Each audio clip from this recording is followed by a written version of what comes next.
तो दोस्तों आपने तो ये सुना ही होगा कि कुछ लोगों के द्वारा कही गई बातें सच हो जाती है और कुछ लोगों का आशीर्वाद भी लग जाता है और साथ ही साथ कुछ लोगों के द्वारा किए गए श्राप भी सच हो जाते हैं। तो ये कहानी है एक ऐसे श्राप की जो 400 सालों तक बना रहा। ये कहानी है मैसूर राजघराने की। अभी मई 2015 में मैसूर के 27वें राजा वीर कृष्णादत्त वडियार बने। इनकी एजुकेशन अमेरिका से हुई थी। काफी समझदार और चालाक राजा थे ये। इनसे पहले एक राजा और थे, राजा श्रीकांत दत्त वडियार। इनकी मृत्यु 2013 में हो गई थी। इनकी कोई संतान नहीं थी। इन्होंने इनकी बड़ी बहन की बेटी को गोद लिया था। तो इनकी मृत्यु के बाद यदुवीर ने पूरा राजपाट संभाला। राजा बनने के बाद फिर यदुवीर ने अपनी शादी की और शादी के कुछ समय बाद उसकी पत्नी को एक लड़का हुआ। लेकिन आप सोच रहे होंगे कि इसमें इतनी खास बात क्या है। तो खास बात यह है कि ऐसा मैसूर के उस राजघराने में 400 साल बाद हुआ था। इससे पहले इस राजघराने में 1610 और 1612 के बाद एक लड़का हुआ था। लेकिन अब ये भी बात है कि सन 1612 के बाद किसी लड़के ने उस घर में जन्म ही नहीं लिया, तो यदुवीर वहां के 27वें राजा कैसे बने। तो ऐसा इसलिए हुआ क्योंकि 1612 के बाद जितने भी राजा बने वो सारे गोद लिए हुए बच्चे थे।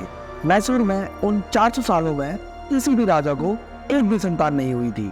लोगों में खुशी का माहौल था क्योंकि ऐसा 400 साल में पहली बार होने जा रहा था कि उसी घर की संतान मैसूर का भविष्य में होने वाले राजा बनेगी।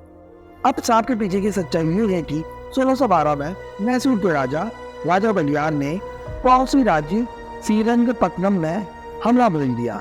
युद्ध के दौरान मैसूर के राजा जीत गए और श्रीरंगपट्टनम के राजा जो कि तुर्बश राजा थे उनको हरा दिया। तो हार होने के बाद तुर्बा राजा ने अपनी पत्नी अलामुल्ला को ले जाकर कहीं और ही रहने लगे। लेकिन कुछ वक्त के बाद राजा की मृत्यु हो गई तो अलामुल्ला जो कि उनकी वाइफ थी वो अकेली रह गई। जब ये लोग अपना राज्य छोड़कर वहां से दूसरे गांव जा रहे थे तब अपने साथ में खजाना ले गए जिसमें भी कुछ हीरे जवाहरात थे। इस खजाने को इन लोगों ने एक मंदिर में रख दिया था। तो जब राजा की मृत्यु हुई तो मैसूर के राजा को इस खजाने के बारे में पता लगता है। तो वो अलामुल्ला से खजाना मांगने लगते हैं और ये कहते हैं कि मैंने तुम्हारे राजा को पराजित किया था, तो राज्य के साथ साथ ये खजाना भी मेरा हुआ।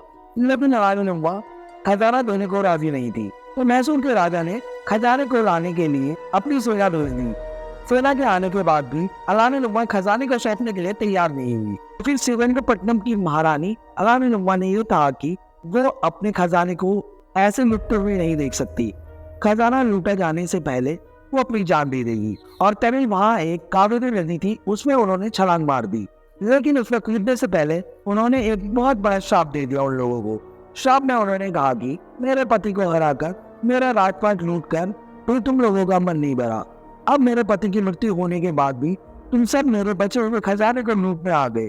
तुमने हमारे साथ इतना बुरा किया, अब तुम्हारे घर में कभी कोई चिराग नहीं पैदा होगा जो तुम्हारे वंश को आगे बढ़ा सके। तुम्हारी पीढ़ी करोड़ों लड़कों को जन्म नहीं दे पाएगी और तुम्हारा वंश ऐसे ही खत्म हो जाएगा बिना औलाद के। ये मैसूर के राजा को अलामुल्ला द्वारा दिया गया श्राप था। इतना कहते हुए अलामुल्ला की मौत हो गई। इस बात में उस वक्त ज्यादा गौर नहीं फरमाया गया। फिर मैसूर के राजा वडियार की मौत भी हुई। उनका बेटा तो था जो उनके जाने के बाद राजा बना, लेकिन उसके बाद करीब 400 सालों तक उस खानदान में एक भी लड़का पैदा नहीं हुआ। किसी भी राजा की कोई भी संतान पैदा नहीं हुई। जब एक साथ 3-4 राजाओं की संतान पैदा नहीं हुई तब लोगों को विश्वास हो गया कि अलामुल्ला के द्वारा दिया गया श्राप सच हो गया। उसके बाद मैसूर में इस श्राप का खौफ बन गया। इस श्राप से पीछे छुड़ाने के लिए अलग अलग पूजा पाठ की गई, लेकिन कुछ नहीं हुआ। फिर सैन्य परिवार ने सोचा कि क्यों ना अलामुल्ला से माफी मांग ली जाए। तब मैसूर के राजघराने में अलामुल्ला की एक मूर्ति बनाई गई जो कि आज भी मैसूर में मौजूद है। इस मूर्ति की पूजा की गई और उनसे माफी मांगी गई। तो फिर 400 साल बाद करीब 2017 में ये श्राप खत्म हुआ। 400 साल बाद यदुवीर की पत्नी को एक लड़का हुआ।